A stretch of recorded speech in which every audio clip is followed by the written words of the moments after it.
Okay, welcome back to I'm Quitting Alcohol. You're with comedian David Boyle, and I'm doing this from Tasmania. Tassie, the birthplace of the greatest Australian and funniest Australian in history, Hannah Gadsby. I can feel the energy of laughter here. I can feel Hannah's spirit running through me here. It's like a spiritual experience to be in the same place where she grew up. Anyway, that's not what we're here for today, are we? It's Friday again. You're about to get fucked up, aren't you? You listen to the pod all week, take some tips. Now it's time to forget it all and get fucked up for the next 2 days. Like I said earlier in the week, we're doing fucked up Fridays now, where the listeners send in their wildest, most fucked up drinking stories, and I'll read out the best one every Friday. We had some pretty good stories sent in, but this week's story is next fucking level. It's an instant Hall of Famer. It's a first ballot Hall of Famer. It's possible that this story doesn't even get fucking topped ever on this podcast. It's a great story. Not saying it's a nice story. I'm saying it's a great fucking story to tell people. So this story was sent in by Luke, who didn't want his last name mentioned. For good fucking reason, to be honest with you. For good fucking reason. Okay, here it goes.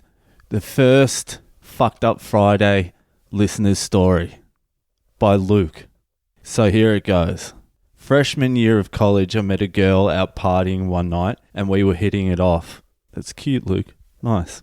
We got to the end of the night and she let me know she won't sleep with anyone unless we're in a relationship. So needless to say, I decided to get into a relationship with her because she was pretty hot. Lukey, we've all been there, mate.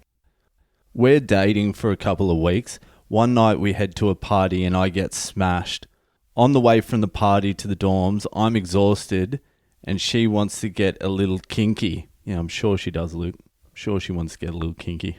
You're irresistible, Lukey. We head to my dorm bed and the whole time I'm thinking all I want to do is take a nice piss and fall asleep. A nice piss and fall asleep.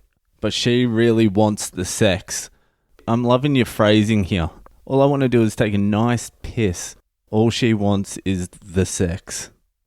So we start doing our thing and I'm so drunk that it's like a half hard, half soft piece of meat. About 30 minutes in, because of the booze, I realize I cannot finish and I'm too tired to keep going. I decide the answer to my problems is to pee a little bit in her.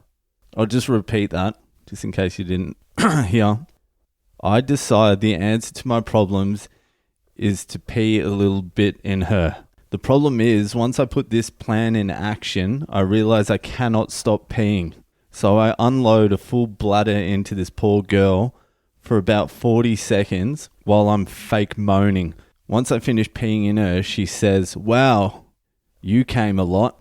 I looked her in the eyes and said, "Yep," and passed out. Pee rushed onto the bed. As she sat up, we broke up the next day. Wow, Luke, you did what every single drunken guy has ever thought of doing. You're living the dream, Luke. Because I've read that story probably about 48 times. How big was this girl's box that you unloaded a 40-second fucking piss in there without her knowing? That's a cracking way to kick off fucked up Fridays. I don't know if that's going to be topped. The only way that's going to be topped is if in like 6 months I get a story going, so I met this guy. He was so drunk. I wasn't that into it, but he wanted the sex. He tried to cram his floppy dick in me. He was rubbing up against my inner thigh, and then he just started peeing on me. I think his name was Luke. Can we track down this girl? Because I want to hear her side of the story. That's a funny story from a male perspective, but from a female perspective, that could be a Me Too. That must have happened years ago because you would have been fucking Me Too'd for that now. We'll try and find her, get her side of the story. Okay. That's it. That was the first fucked up Friday story. It was a good instant Hall of Famer, I think. All right. Enjoy your weekend. I know none of you are going to be listening Friday or Saturday night, so I'll see you Sunday probably. All right. Have a good one. See you later.